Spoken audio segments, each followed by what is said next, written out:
So Leute, neue Duelle erwarten uns hier bei Yu-Gi-Oh! Master Duel im Solo-Modus. Und ich hoffe mal, dass die Stimme jetzt auch wieder sitzen wird. Im Sinne von sitzen wird wieder neue Toroption verfügbar. Nein, wieder definitiv sitzen wird, nicht plötzlich wieder abschmiert. Hä? Die finde ich das... ist eigentlich nichts Neues. Ratzelwohner der... Nee, ist nichts Neues. Ist alles Legende Sterndrachen. Okay. Wird lustig. Wir waren ja... was? Hier, Legende Sternhelden. Und zwar die geheimen Kräfte des Planeten. Wir erinnern uns rein storytechnisch, das liegt zwar auch schon 3 Folgen ungefähr her, was hier mit Geschenk des Märtyrers, was ja alles passiert ist mit den Mech-Rittern, mit Lee, mit Ip, etc. etc. Und jetzt, also, hier, vor allem Auram und seine Verbündeten, die Crusadia. Wer sind Crusadia? Haben wir es mit einem neuen Feind zu tun, den Orkusts, die vom Friedhof zurückgerufen werden können, nachdem sie zerstört wurden. Klingt ein bisschen nach dem Baumforsch-Prinzip. Eine Frage bleibt, wer ist der Drahtzieher in diesen bedrohlichen Maschinen? Ein neuer Weltvermächtniskampf steht unmittelbar bevor. Schön, schön. Problem des Weltvermächtnis, aha. Alter, wollt ihr mir verarschen? Ich soll das alles vorlesen. Crusadia Maximus. Was? Das ist Auram.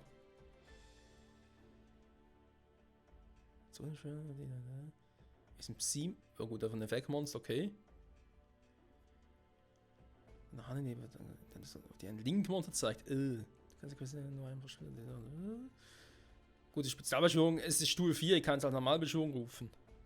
Du kannst ein Crusadia Link-Monster, wenn du kontrollierst. Okay. Ein anderer Monster, den kann das nicht angreifen. Du kannst den Effekt von Crusadia Maximus in einem pro Spielzug anwenden. Ja, super. Oh, Typ Licht, okay, cool. Ja gut, Freunde. Ich würde sagen, wagen wir's? Die geheimen Kräfte des Planeten.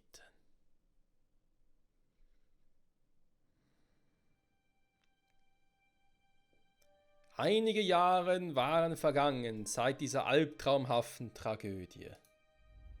Uns kommt es vor wie Tage.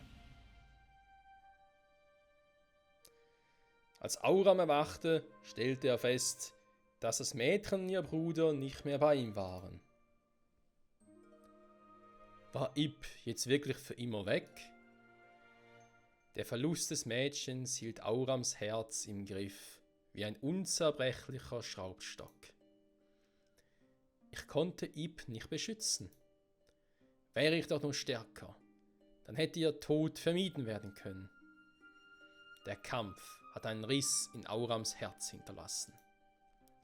Jetzt, da Ip fort war, hatte Auram zum ersten Mal erfahren, wie furchterregend ein Kampf sein konnte und wie verheerend der Verlust von jemandem, der dir am Herzen lag, sein konnte. Er konnte seine Reise einfach nicht fortsetzen, vorerst nicht. Es gab jedoch eine Sache, die ihn beunruhigte. Und das war Ningirsu. Auram wusste ihm noch nicht, wohin er gegangen war. Zweifellos hatte ihn die Verzweiflung gepackt, jetzt, dass seine geliebte Schwester nicht mehr war. Als Auram darüber nachdachte, wie sich Ningirsu in diesem Moment fühlen musste, wurde sein Herz in einer unbeweglichen Last beladen. Aber genau das war der Grund, warum Auram seinem Jugendfreund hinterher musste. Also brach der Schwertkämpfer mit Imduk wieder auf. Gerade dann begann Panik, sich in Aurams Kopf festzusetzen. War es Zufall? Oder hatte der Mech-Ritter, der in ihm wohnte, ihn dorthin geführt? Er stolperte über einen schlummernden Crawler. Auram dachte, dies könne zu einem Hinweis führen. Er könnte versuchen, ihn wiederherzustellen und sehen, ob sein Kommunikationssystem noch funktioniert.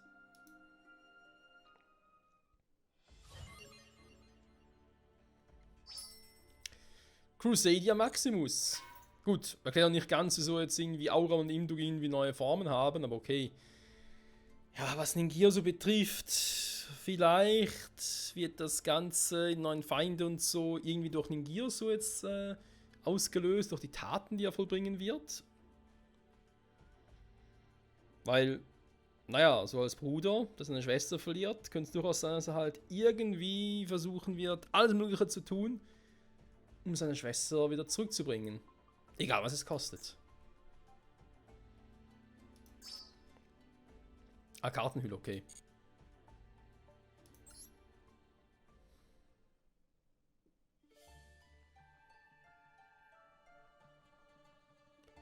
Auram gelang es, den Crawler wiederherzustellen und Zugang zu seinem Kommunikationssystem zu erlangen. Zusammen mit einer Reihe von Aufzeichnungen. Über die Gebiete, in denen die Schwärme aktiv waren, sowie Daten über die Orte, an denen viele Crawler zerstört worden waren. Vielleicht gab es doch noch etwas Leben in diesen Gebieten. Und wenn es welches gäbe, würden sie vielleicht wissen, wohin Ningir so gegangen war? Bewaffnet mit seinem neuen Hinweis machte Auram sich auf in die Gebiete, die er aus den Aufzeichnungen entnommen hatte. Das nützt durch die Informationen nach waren, sie machten leider Aurums Expedition nicht einfacher. Irgendwo waren Anzeichen von Leben zu entdecken und es schien, als könnte die Reise vergeblich sein.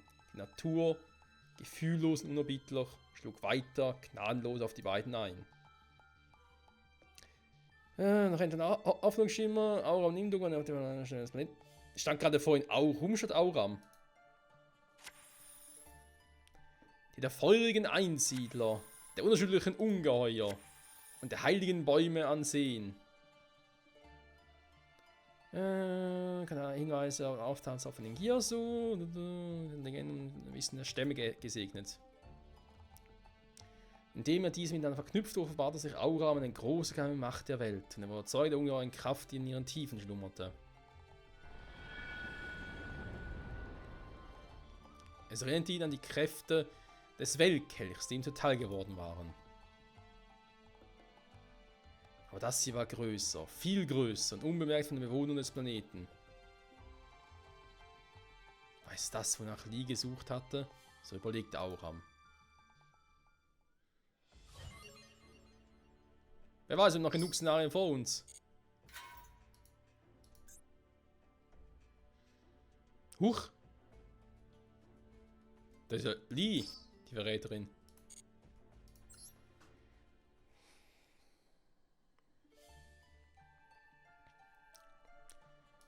Geheimnisse, was eine Aufzeichnung der Wiedergeburt in die Geschichte des Planeten stand. Chronik des längst vergessenen Generationen. Als Menschen von der Spitze herrschten. Okay.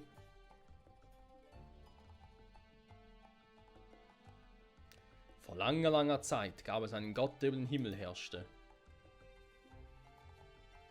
Den Drachen als seinen Jüngern erhielt er die Zyklen Zerstörung und Wiedergeburt aufrecht und das Gleichgewicht der Reiche zu wahren. Was Unwohner gestürzt, Gleichgewicht wieder mal, ist klar. Der Gott beschloss, dass er nicht mehr alleine über den Himmel wachen konnte. Okay. Und ein Ausweg wüteten die Kräfte, bis es die Erde selbst zum Kochen brachte. Oh.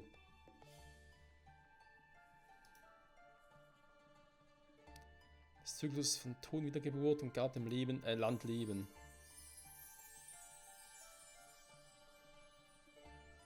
Aus dem letzten Rest der Stärke verwandelte der Gott sich dann selbst in einen Schlüssel und vertraute ihn dem blühenden Leben auf dem Planeten, aber bevor er verschwand.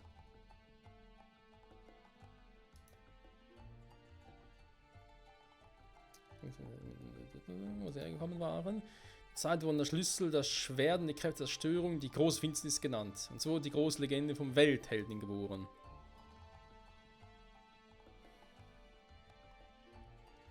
Sternenklarer Held, dein Schwert in Licht gehüllt, mögest du über die große Finsternis triumphieren.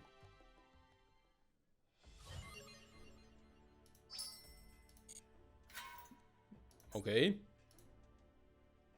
Durchaus interessant. Oh, Wissenschaftler. Hier ist so eine Wasserkugel. So.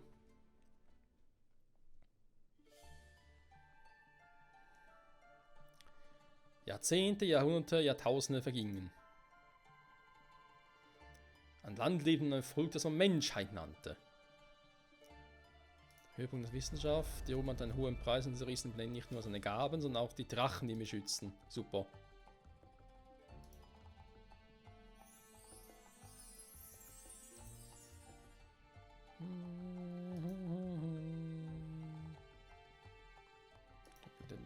Was hat das zu bedeuten, dass der Schlüssel in diesem Zeitalter wieder aufgetaucht war? War es ein Omen? Dass der Schlüssel in seiner Schwertform existierte.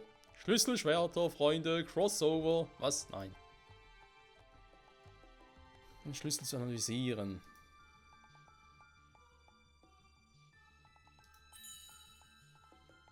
Ihr Name war Lee. Was? Lee war in der ganzen Welt bekannt als die führende Autorität auf dem Gebiet der Informatik. Dass die Analyse reibungslos ablaufen konnte. Dass die Analyse reibungslos laufen konnte. Alles klar. Eine Organisation namens Crusadien und der Zuständigkeit der Konföderation der Nationen fiel.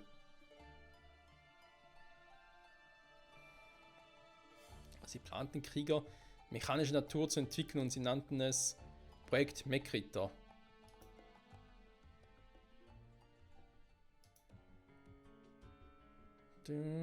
Auf den Grund gehen. Legende gab es Erzählungen davon, dass Schlüssel verwendet wurde, um die Großfinsternis mit den Kräften der Schöpfung und Zerstörung aufzuhalten.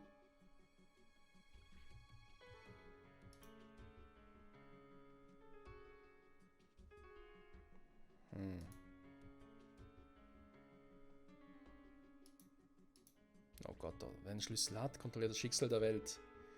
So lautet jedenfalls Lees Hypothese. So finster wurde ihr Ehrgeiz. Super. Die göttlichen Kräfte werden mein sein. Und so wurde sie zur Fee. Und hat uns verraten und hintergangen.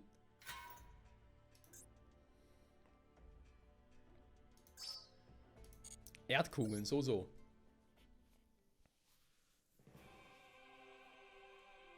Inzwischen sind einige Jahre vergangen, seit Projekt Mekritter begann. Und endlich war Mekritter des Morgensterns fertiggestellt.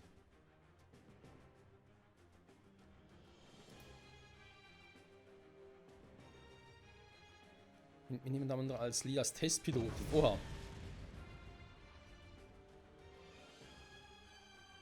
Was? Im Schlüssel hatte sie alle himmlischen Kräfte umgekehrt, die durch seinen mechanischen Körper strömten, und sie in den Kern des Planeten umgeleitet, bevor irgendjemand reagieren konnte. Lee hatte das alles geplant, bevor sie ihren Platz als Testpiloten einnahm. Super.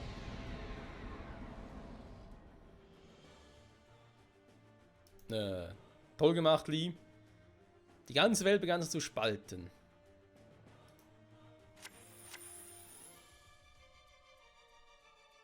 Ihre Wiederauferstehung war jedoch nicht ohne Hindernisse.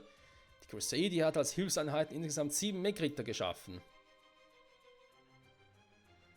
Die übrigen Mekritter traten gegen Mekritter des Morgensterns an und zerstörten ihn.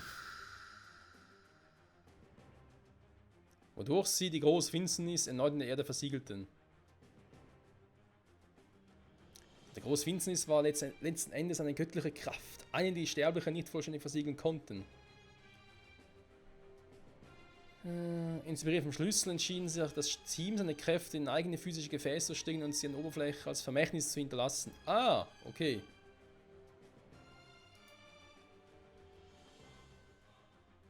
Oha, die Menschen wird ausgelöscht. Dass der Meister des Schlüssels der Weltheld uns in der Not nicht beigestanden hat, liegt daran, dass wir Menschen dem Planeten seine Kräfte entzogen haben. Dachte die Crusader.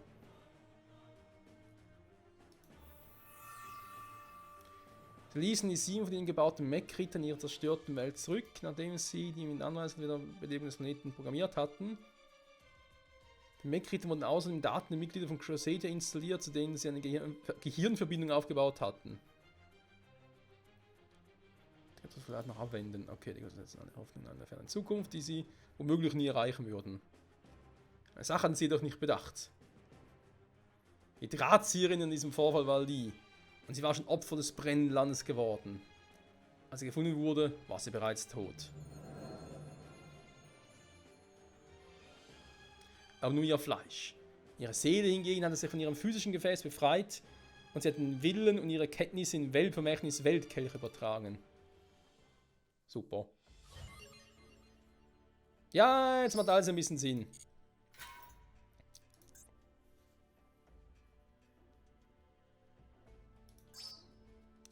Crusadia Aufschwung. Okay.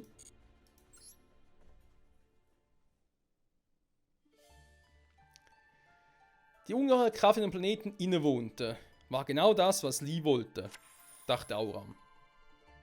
Plötzlich durchfuhr ihn ein Schrecken. Er konnte eine große Macht der Bosheit spüren, die den Planeten bedrohte. Woher? Das konnte er nicht sagen. Vielleicht war da irgendjemand irgendwo, der die Finsternis rief und versuchte, sie hervorzulocken.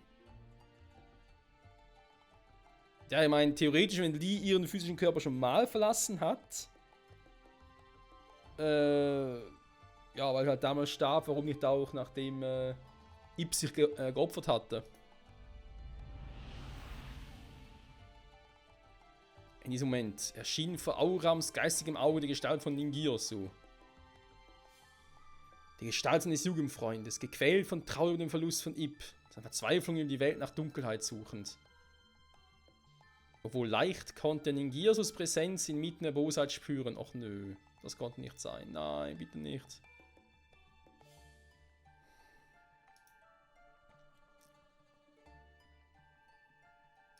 Oh, eine große Allianz.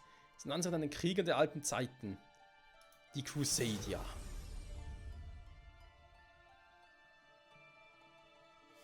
Die Crusadia wurden zu einem versteckten Ort am Stamm der heiligen Bäume gebracht und aktivierten Weltvermächtnis Weltkrone. Auram und seine Gefährten hatten nun Kraft erlangt, die ihnen helfen könnten, die Bosheit zu bekämpfen, die ihre Welt bedrohte.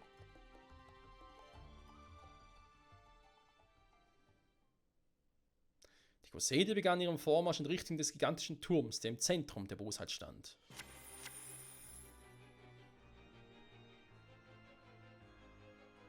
Zum Umgeben war es von Orkus mechanischen Waffen und Sturmformationen in Bereitschaft standen. Die Basis des Turms waren sich Ningirsu und Weltvermächtnis Weltstab zu aktivieren war das einzige, woran er dachte. Wie trauriger er aussah. Oh nein, Auram betete, dass er jetzt... Ningirsu war hier. Weil die Kräfte der Finsternis wollte und er stand im Mittelpunkt der Bosheit, die Auram gespürt hatte. Toll!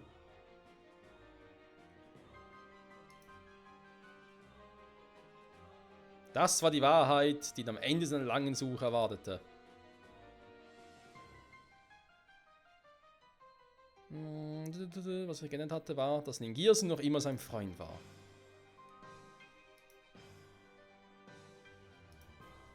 Ich bin der Einzige, der dieser Schurkerei Einhalt gebieten kann. Schurkerei.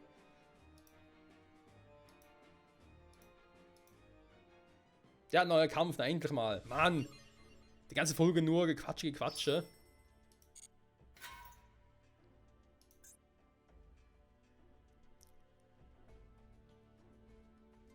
Was? Kartenhülle Longirsu oder Orkus-Koordinator? Was?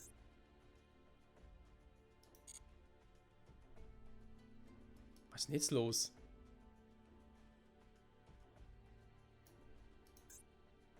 Du hast ja genügend Gegenstände. Ich muss eine Kartenhülle freischalten. Ah, ich muss die Dinger... Ja, super. Da verstehe ich jetzt nicht ganz. Warum sind die Szenarien hier denn getrennt von dem Welttor hier, wenn es gar keinen Sinn macht? Ich muss die Szenarien hier zuerst noch machen. Ah, Ningirsu will seine Schwester wiederbeleben. Ja, ich sehe schon kommen. Also jetzt aus der Ningirsus Kuma. Genau, jetzt aus der Sicht von Ningirsu. War ja irgendwie klar. Oh, meine Stimme, ey.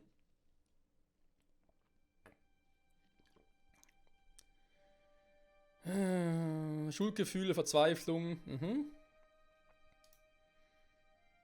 konnte das alles so schnell passieren? Er betet, dass er träumte. Er wollte nur seine geliebte Schwester wiedersehen. Ich muss Ip retten. Ohne Befehl zu bewegen. Was?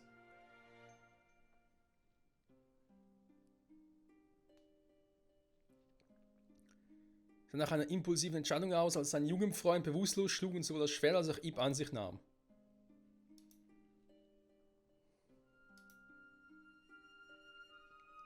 Oh nee. Er hat die Mech-Ritterkerne erhalten, als die 6 Albtraumritter besiegt wurden. Okay. Jetzt hat er auch noch das Schwert von Auram.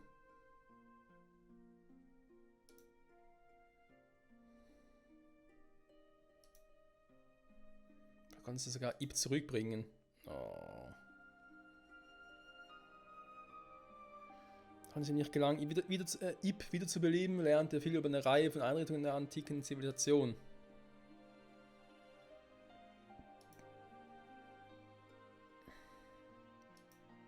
Ningirso gäbe doch niemals auf. Und schließlich entdeckte er eine antike Anlage, die noch funktionstüchtig war.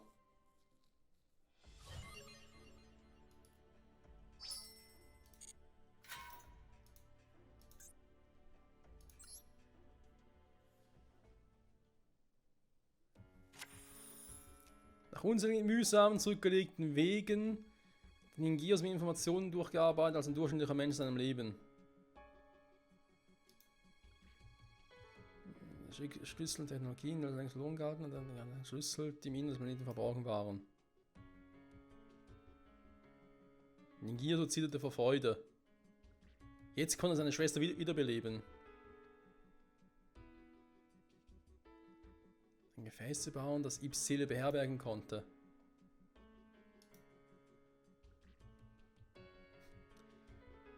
Ein Versuch nach dem anderen führte zu zahllosen Misserfolgen und ihren Abfallprodukten.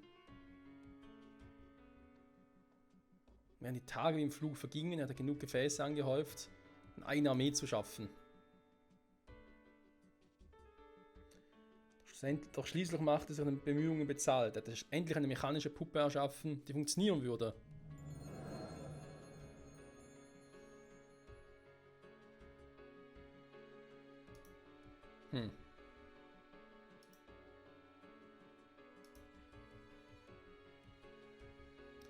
Seine Schwester hatte ihr Leben für diese Welt gegeben. Jetzt wollte er für sie eine neue Welt schaffen. Oh je. Der Aufbau von orchestriertes Babel konnte endlich beginnen.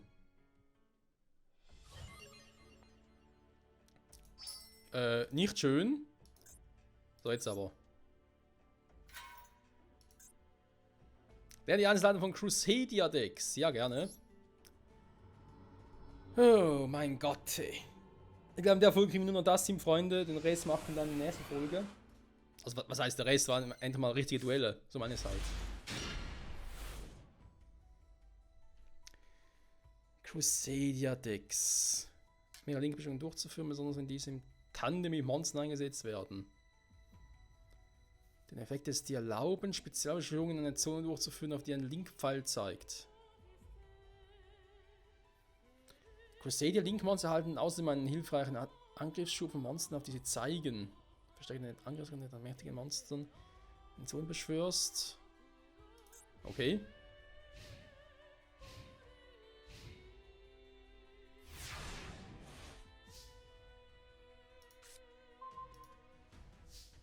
Weltvermächtnis Weltkrone. Super.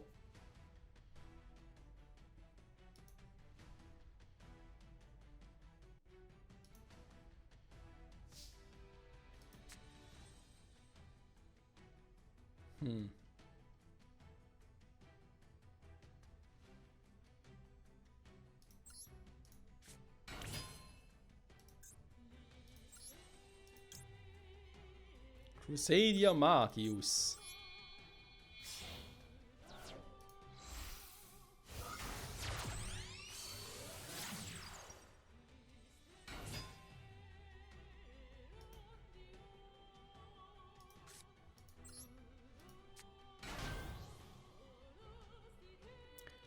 Warte mal. Angreifen. Die Zone, diese Karte zeigt, ja. Hinzufügen. Okay. Macht durchaus Sinn.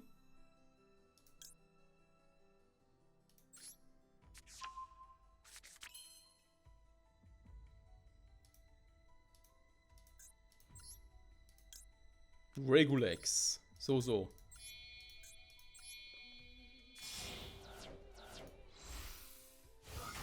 Die Linkpfeile hat er wo? Oben und unten, alles klar. Regulex. Der reguliert alles.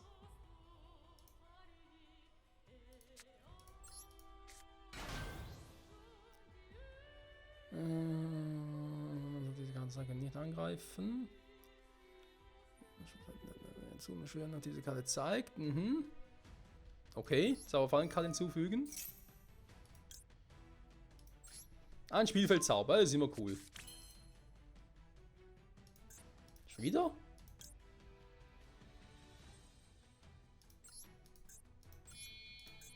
Also ein Linkbeschwörung nach der anderen, Freunde.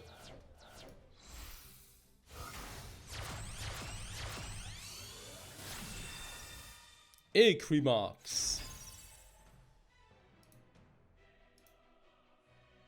Jetzt kommt der Crusadia-Aufschwung.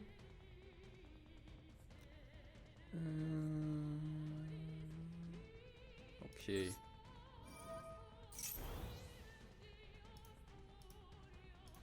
Spezialbeschwörung?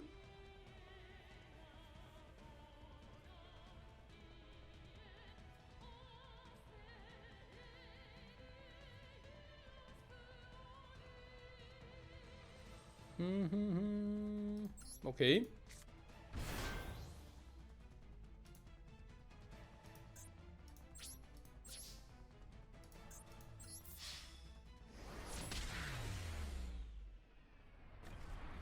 Das war easy. Naja. War ja auch bloß, dass es darum geht, die Praxis, also das Deck in der Praxis anzuwenden, wa? Tja, Freunde. Wie es zu Beginn befürchtet war. Oh. Windattribut. Wie es zu Beginn der Folge befürchtet war, ist jetzt also Ningirsu unser Feind. Weil er unbedingt Ip wiederbeleben will. Also seine Schwester wiederbeleben will. Was natürlich auch irgendwo verständlich ist, aber irgendwo da ist eine Grenze. Und die Grenze werden wir ihm aufzeigen in der nächsten Folge. Hoffentlich zurück bei Yu-Gi-Oh! Master Duel. In diesem Sinne, danke fürs Zusehen und bis zum nächsten Mal. Ciao zusammen!